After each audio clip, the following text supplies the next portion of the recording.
Hello, everyone, and welcome back to another episode of 1990's Represent. We're back with again, in our fifth cycle of 1999, talking about a movie, breaking the first two rules. In this episode, we're talking about Fight Club. One of my favorite movies, probably of all time. I think it's easily in my top five. Other movies that are in there are like Raiders of the Lost Ark, Blade Runner, films like that. Just an incredible movie. I didn't see it when it first came out. I remember picking up the DVD, which I actually have. Let me move this out of the way. Picked up the DVD sometime in the year 2000. So have the DVD here. And that's actually what I watched for this video. Because I think it is streaming on Hulu. But unfortunately, I don't have Hulu. I have Disney Plus, but not the bundle with Hulu. So broke out the DVD and watched it that way. We're also actually dressed up a little bit for this video. I picked up this leather jacket, I want to say maybe 9 years ago, with the intention of using it for like a Tyler Durden costume, and also if I were to add stuff to it, you can make it like a Star-Lord jacket too. But it just works really well. Got the tropical shirt. Sometimes we do a little bit of add a little bit of accessories to these videos, but yeah, Fight Club is just an incredible film. Obviously starring Brad Pitt and Edward Norton, directed by David Fincher. I think he did The Game right before this one. And this I think is probably, in my opinion, my favorite David Fincher film. I think my top three are probably, and I haven't seen every single one of his movies, but I would say Fight Club for me at number one, then Seven, and then probably maybe like The Social Network. Alien 3 is good, but I think his what he wanted to do was not what Fox, I think it was Fox, wanted to do. So it's kind of not really in line with his vision, I don't think, for that movie. But yeah, like I said, I picked up the DVD. Also, after watching the movie, I actually picked up the novel. I've had this book for like 25 years now. I haven't read it in a while, but I know there is some big kind of differences between the book and the film. The book is really good. It's not even all that long. It's like maybe this is like a couple hundred pages. At least this printing is. I know they did a follow up, Fight Club 2, which I think was a comic book from like 10 or so years ago. I never read that, but after rewatching this movie, I'm interested in maybe picking that up if it's in like a trade paperback form or something like that. But for a while, Fight Club was just this movie where there is just so much stuff you probably miss on your first viewing that, even on second and third viewings, I remember finding myself just always finding something new. And like we do in the movie discussions on this series, we're obviously going to get into the plot. So if you haven't watched Fight Club, I kind of work under the assumption that a lot of these videos people are watching are people who have already seen these movies. But just in case you haven't seen Fight Club, turn the video off, go watch Fight Club, and then come back, because it's just an incredible movie that I think you need to experience without any kind of spoilers or anything like that. So again, if you haven't watched Fight Club, go ahead and watch it. We're going to get into I have my notes here. We'll get into these notes, and then we'll get to the plot discussion and all that as well. So we just pull this open here. So Fight Club, first released October 15th, 1999. And the way I ended up with that DVD over there is I used to work at a store that was really close to a Sam Goody, like a couple blocks away. Obviously, Sam Goody, I think, now long out of business. But during my lunch break on Saturdays, I would go to this Sam Goody and usually buy a movie. I think I did this for every Saturday for like several months. So a lot of my early DVD purchases, because I picked up a DVD player sometime in the year 2000. So picked up the DVD player, and then for several months after picking it up, I would just go every Saturday and pick up a DVD. Fight Club was one of those DVDs because I remember hearing a lot about the movie, a lot of buzz about it, from just talking to people, and as well as in internet forums and stuff like that. So picked up that movie basically sight unseen, watched it that night, and then just had my mind completely blown. It's just fantastic. But yeah, so that would do that. It didn't do particularly well with critics initially, and it also didn't do well financially necessarily.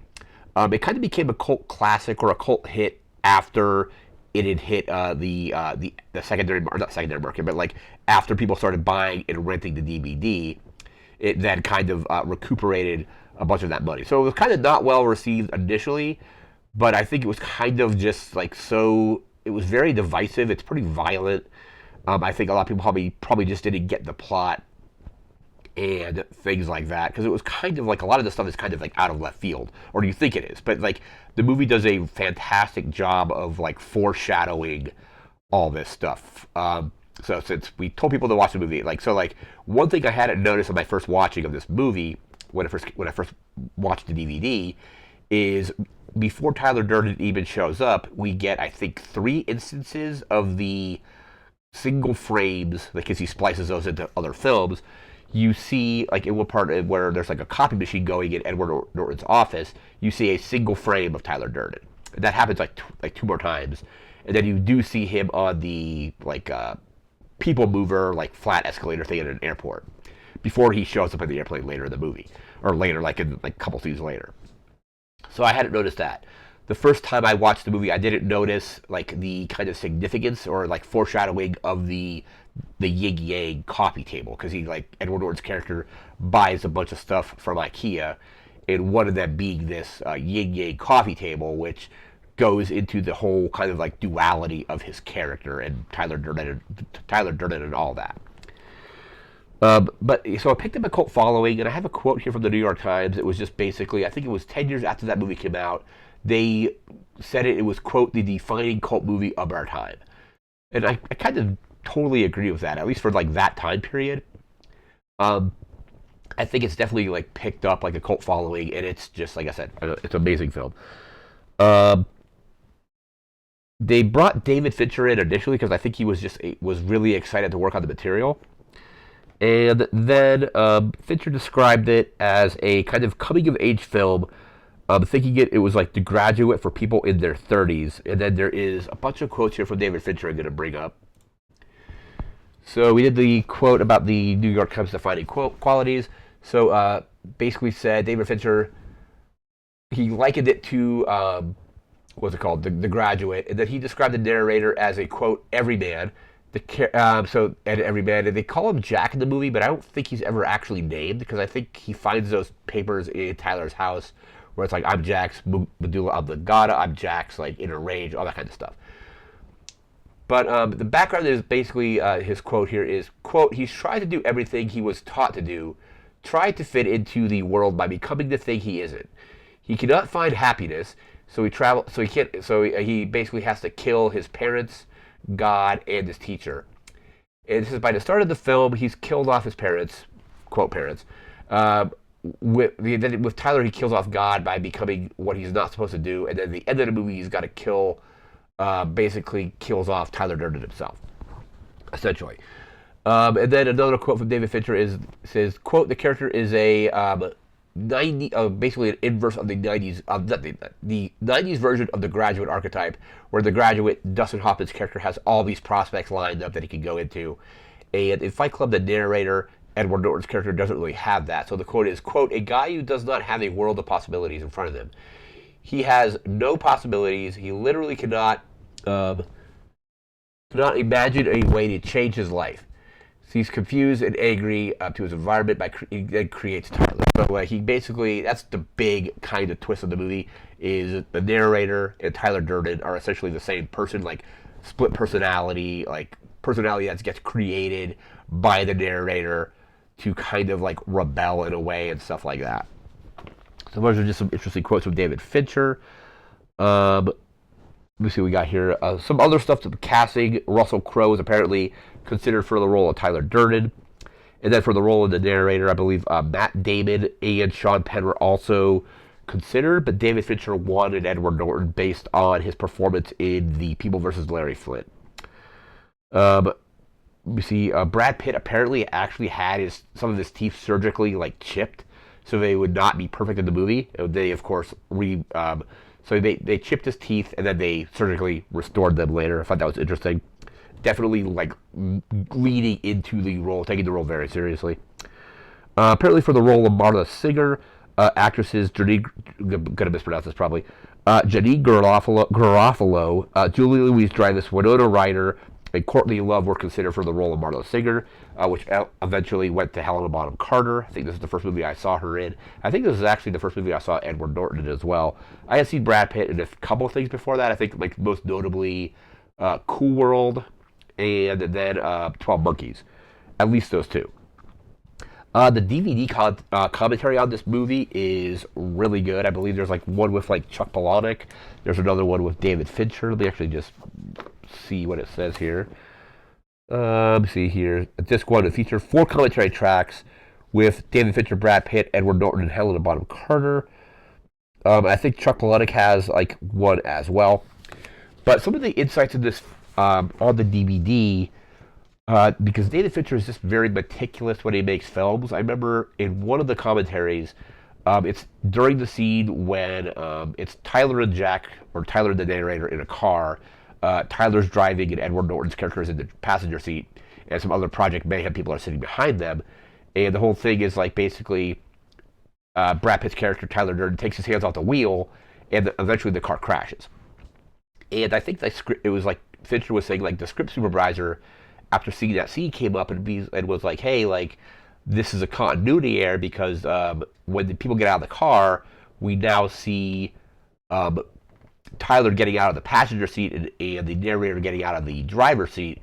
And David Fincher's comment was like, is that a mistake? Because I took that scene as Jack kind of reasserting, or the narrator, whatever you want to call him, kind of reasserting control over the situation in a way. Because like after that scene, Tyler disappears for a chunk of time. So that was like not a, David Fincher's like, that wasn't a mistake. That was like intentional, because like that's kind of like, so I think in the commentary he was basically saying the supervisor thought it was a mistake when it wasn't. One other interesting bit in the commentary is after it's revealed that they are the same person, Tyler Durden shows back up, completely different look, different haircut, stuff like that. And I think David Fincher was like, okay, we're reintroducing Tyler to the movie, but we want to have him look different. Like, how do we want to do this? And I think David Fincher described it as, it was still WWF at the time. So this is like, we want the look of if Tyler Durden was in the WWF. So he's got that short haircut, he's got like the tank top, it kind of looks like he was wearing like ring entrance gear, basically.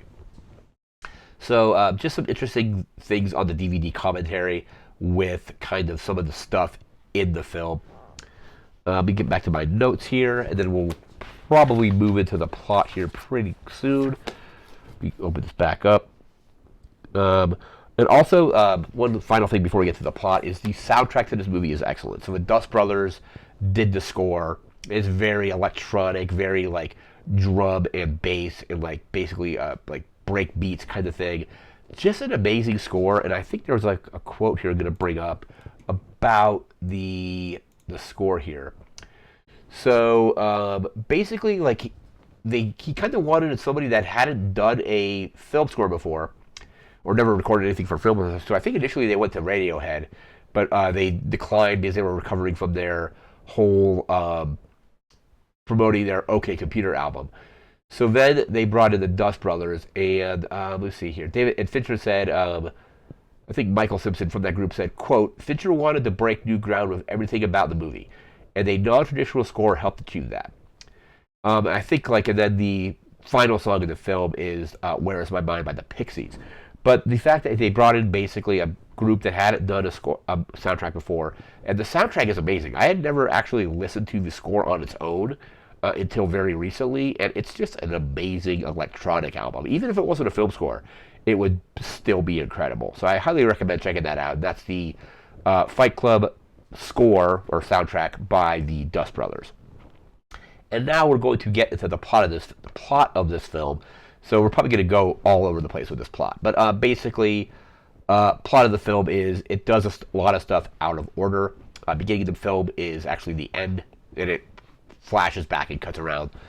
But it has, Tyler Durden has a gun in the narrator's mouth, and he's like, people are always asking me like how I know Tyler Durden. And then they rewind and they start over. And basically Edward Norton's character has insomnia, so he can't sleep. He goes to the doctor to try to get like stuff prescribed for his insomnia, and he's like, "I'm in pain, man." And the doctor's like, "You want to see pain? Go by the." I think it's like he's like, "Go by First Methodist every other Friday, and like go into like the testicular cancer support group, and then you'll see actual pain." He works as I think like an adjuster. It's not an adjuster, but he does car recalls for like an automotive company, a major one. That's kind of like a line later in the movie. But basically, he works in an office, and it's very much like a corporate office, like drone. He's like, and this is when we actually see the first Tyler Durden flash, like single frame flash. He's like, when you got insomnia, everything is far away. Everything's a copy of a copy of a copy. And his boss comes in and gives him. He's like, "You're out of town this week. Like, go like investigate these things." And basically, what he does is like we go out, we investigate these car crashes or car defects to see if we need to do a recall. And he's like, if the cost of the like damages multiplied by like the out of court settlement is less than the cost of a recall, like he's like, we don't do it. We don't do the recall. And he's telling this to a lady on the plane, and he's like, "What car company do you work for?" And he's just like, "A major one." Just a great line there. But he's working for this car company. Obviously, hates his job. So he's kind of like, just like, he's like, you wake up at O'Hare, you wake up at SeaTac, you wake up at SFO. He's like, and he's got a great line about single serving things on an airplane, like single serving creamer, single serving like meal, single serving friends. It's like you talk to a person on the plane, you say your goodbyes, and you generally will probably never ever see them again. But he goes to these cancer support groups, like multiple of them with different names. I think there's like Rupert is one of his names, and Cornelius. And eventually he's able to get back to sleep because he's like sharing himself with these people, even though he doesn't actually have any of these diseases or cancers. So he's basically like scamming, not really scamming these people, but like he's lying to these people so he can basically fall back asleep, or just not have insomnia, basically. But the problem arises when Marla Singer, played by Helena Bonham Carter, also starts going to these therapy sessions, and it causes him to get insomnia again. So they eventually decide to, and they're both doing the exact same thing. They're both going to these support groups because Marla has a line, and she's like, "Hey, when people actually think you're dying, they actually listen to you." So they exchange numbers. They decide to split up the week or the groups. He's like, "You can have these groups, but I want this group." And like, I want, like, you can have this group every other week, but I want this. And then they exchange phone numbers. And then it cuts to a flight where we eventually meet Tyler Durden. He's on the plane with him. He's got a suitcase. He's talking. And one of my favorite lines in this movie is Edward Norton's character says something to him. He's like, "You are by far the single most interesting single serving friend I've ever had." And Tyler's like, "What?" He's like, "Oh," so he's like, "Everything on an airline is single serving, like this." And Tyler's like, "I get it. That's clever." And he's like, "How's that working out for you?" And then Edward Norton's like, "What?" He's like, "Be clever." I just love that. "How's that working out for you?" Be clever kind of line. That line is great. But Edward Norton, then they go their separate ways, or you think they do. Edward Norton goes back to his condo. It's completely blown up. And the whole thing is he's got like a lot of IKEA. This is where I said we're going to jump around a little bit. But he's like, "I want this like this like dining set because it was made by the indigenous peoples of wherever, and like it's got the natural bleached paper of the hardworking people of this country." He's like, "If I saw the yin yang coffee table, I had to have it." So basically, he goes back to his condo, and it's completely blown up, and he can't go inside. So he calls Tyler Durden. Tyler's like, doesn't answer initially. He's like, "Hey, who is this?" He's like, "What?" He's like, "I Star 69 you." And they eventually meet at a bar. They have some beers. They're talking about stuff like Tyler's like philosophies and all that. And then he's like, "I gotta get to a hotel." And Tyler's like, "Hey man, just ask." He's like, "What?" And then Edward's like, "What?" He's like, "You called me because you need a place to stay, so just ask." He's like, "Can I stay with you?" He's like, "Sure." He's like, "But what I want you to do is I want you to hit me in the face, hit me as hard as you can," and they get into a fight. And eventually they discover that they really like fighting. It's like a good way to like let off steam, blow off some stress, whatever you want to call it. So they start fighting, and they eventually like move in. Edward Norton's character, the narrator, moves in to the kind of dilapidated, like really rundown house that Tyler has. And the line was like, "I couldn't tell if he owned it or if he was squatting. Neither would surprise me," or whatever it was. So like whenever it rains, they have to like cut the power. He's like, by the end of the first month, I didn't miss TV. So they're living together for a while. They're creating this Fight Club, essentially. So other people start showing up to it, and then they have rules they get established later. But Brad Pitt's character also makes and sells soap. That's kind of like the whole thing. That's a major part of the movie, is that they basically take fat from liposuction clinics, use it to make soap, but also use it to make nitroglycerin. So like they're doing like making like homemade explosives and stuff like that. But what happens is eventually Edward Norton's character doesn't need to go to these like therapy sessions anymore. These groups, and Marla eventually calls him. So like I kind of didn't initially get like how like okay I'm like he gave him that phone number. This is like on my first or second viewing, and I'm like, how did you get that number? Because the number like, but then like when you realize that they're the same person, you obviously that's just like they probably have one phone number. But I'm thinking that Edward Norton's character has his own phone number while Tyler Durden has his own. But once you realize that they're the same character, they're like I said, obviously using the same phone number. So she calls him. She's like, "Hey, you haven't been coming to the groups." And he's like, "How would you know? You're not supposed to be going to the ones on those days." She's like, "Well, I cheated." And I think she says he's like basically like downed a bottle of Xanax. And he leaves the phone on the hook, and Tyler Durden picks it up and he's like, hears her talking. He goes over to Tyler goes to Marla's house, and then eventually later on, Marla just is like in their house, and he's like, "What?" And the narrator's like, "What the hell is this? Like, how did you get here? What's going on?" And she's like, "What do you mean, what's going on?" And then like, they eventually like she eventually leaves. They eventually start having their fight club, and Brad Pitt's character like lays out the rules. Is like, first rule of Fight Club is you don't talk about Fight Club. Second rule is you don't talk about Fight Club. Third rule is like there's a whole bunch of rules. It's like two guys to a fight. If somebody taps out, you gotta stop. And if it's your first night, you have to fight. I should also rewind a little bit. In one of the first support groups, there's a character named Bob, played by Meatloaf, and his character is very important in the film. Like you don't see him for a while. And there's actually a big chunk of the movie where Marla Singer's not even like is out of the picture for a while as well as Tyler later in the film. But they eventually start doing their fight club in the basement of a bar. They then eventually start making soap, so they go to liposuction clinics, get the soap, and Brad Pitt does this test where he puts some lye on Edward Norton's hand, and I think or he kisses his hand and then throws some lye on it and starts burning his hand really badly. He's like, "Hey, like you can like you gotta like fight through this pain," because like a lot of people have that. Like it's basically like a hand scar. So he does that, and then eventually like he pours vinegar on it to kind of stop it. Edward Norton's character is also becoming much more sloppy at his work. Like he's smoking in the office. There's a part where like some IT guy is giving a presentation. He's like, "Hey, I showed this to my guy over here. He really liked it." And Edward Norton just smiles, and his mouth is all full of blood. Speaking of blood, in the next scene, or very close to it, they are about to start doing their weekly fight, and the owner of the bar is like, there's a sign on the bar that says Lou's Tavern. He's like, "I'm Lou." He's like, "I want you guys out of here." And they start fighting, and I think this is actually in the DVD commentary, where the guy beats up Tyler Durden a little bit, and then Tyler, like, he's bleeding from his mouth, and he eventually tackles the guy and starts like spitting blood all over him. And I think like the Fincher was saying, I think initially in the script it was just supposed to be he was supposed to just knock the guy down, spit blood on him, and the guy's like, "All right, keep the place, man, keep the bar, or keep using the basement." But from what I remember in the commentary, Brad Pitt ad-libbed, or just kind of like what's it called, improv the line of "You don't know where I've been, Lou," and he's like spitting blood all over the guy.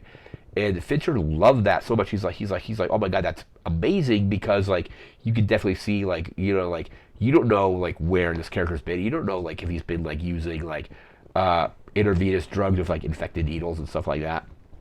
So from what I remember in the commentary, that was just an ad-lib line by Brad Pitt that just works so well. But they eventually start giving other people in Fight Club assignments, and Brad Pitt's character is like, even like Tyler's like, "I'm seeing a lot of new faces, which means y'all are breaking the first two rules." But he gives everybody an assignment, which is start a fight with a random person and lose the fight. And then it cuts to a bunch of people which eventually becomes Project Mayhem, fighting and losing. Eventually, Project Mayhem, they start recruiting people. There's I had forgotten that Jared Leto's in this. I think he plays like the blonde guy. He's like, "You're too blonde." That's not Jared Leto. That's a guy yelling at him. So basically, you had to show up at the paper soap company, stay on the porch for 3 days. If you don't leave or basically do anything, you get invited in to join Project Mayhem. Bob's one of these people who eventually shows up. Bob's also in Fight Club because at one point he's like, "Hey, I haven't seen you at the groups," and he's like, "Yeah, I found a better group, but I can't talk about it." And the second rule is I can't talk about it. And then the narrator's like, "Yeah, I'm a member of it too." But yeah, so they start doing more and more stuff with Project Mayhem. Project Mayhem is like just grows and grows. And this is where we get to the scene with the car crashing, and it crashes, and then they switch roles or switch seats basically. And now Edward Norton's character is Tyler Durden disappears for a chunk of time after this. Tyler Durden is also incredibly like contradictory. Like at one point, you hear him talking about like climbing the Sears Tower like vines and like planting corn in like the canyons of like the highway and like laying venison out. But then on the other hand, you see him like stealing like sports cars and things like that. So his whole character is very, very chaotic. It's an incredible performance and an incredible character by Brad Pitt.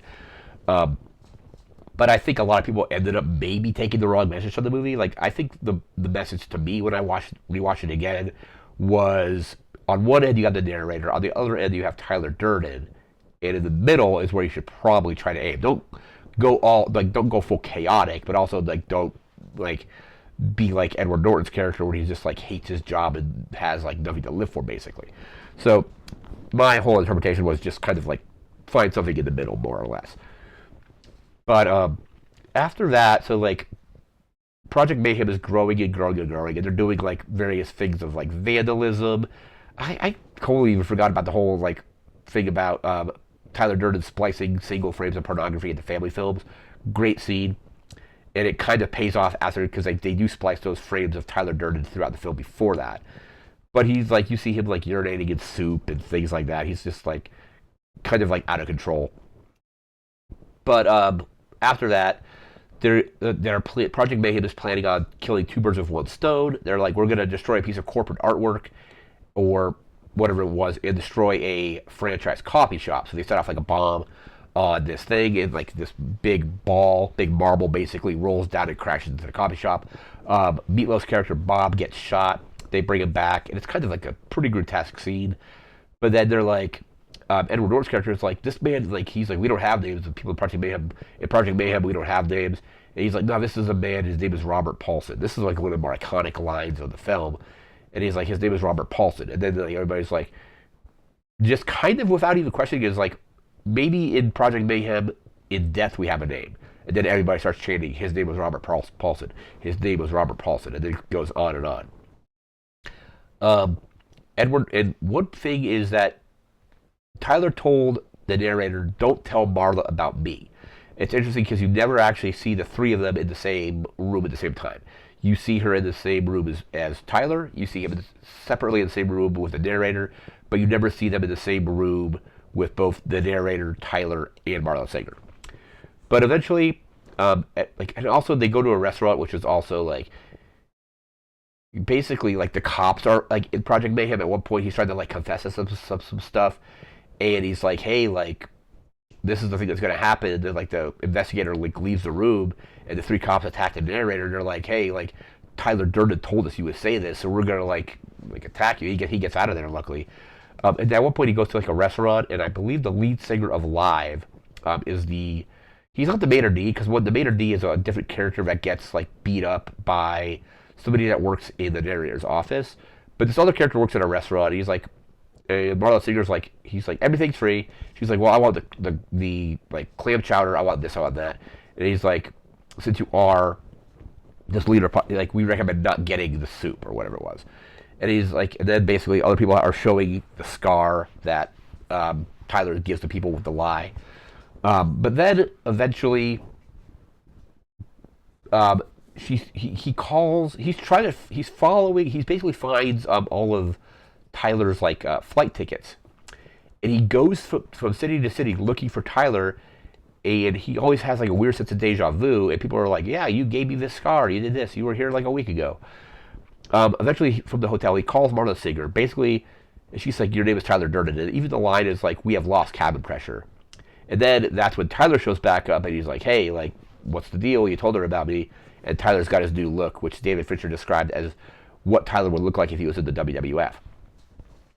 And they've planted bombs all over the city, all to destroy buildings that are tied to credit card companies. Basically, it's a way to wipe out credit card debt, give everybody like a fresh start, basically. And that's kind of when it flashes back to the beginning of the film, where you have Tyler's got the gun in the narrator's mouth, and eventually they're talking, and basically he's like, the gun is actually in my hand, and the narrator shoots himself. I don't think he shoots himself fatally, because he gets like, I think he's like shoots himself and it just like grazes like his like cheek and his neck. He's pretty messed up from it, but it ends up killing off the Tyler Durden character, but not in time enough to stop the buildings from exploding. The buildings all explode like around them, and then as they're falling down, "Where Is My Mind" by the Pixies starts, and it's just a perfect ending to the movie. I believe in the Chinese version, from what I was reading, that the buildings, as soon as the first building blows up, they cut the film, and it goes to a thing where it's like that the narrator was like dreamed up by the narrator in like in an insane asylum or something like that. But it's just an incredible film. I had a blast watching it again, and I may, like I said, may pick up that Fight Club 2 comic book at some point, because I knew it existed, but I had never read it. So I may now have been spurred to check it out. At least get a trade paperback or something.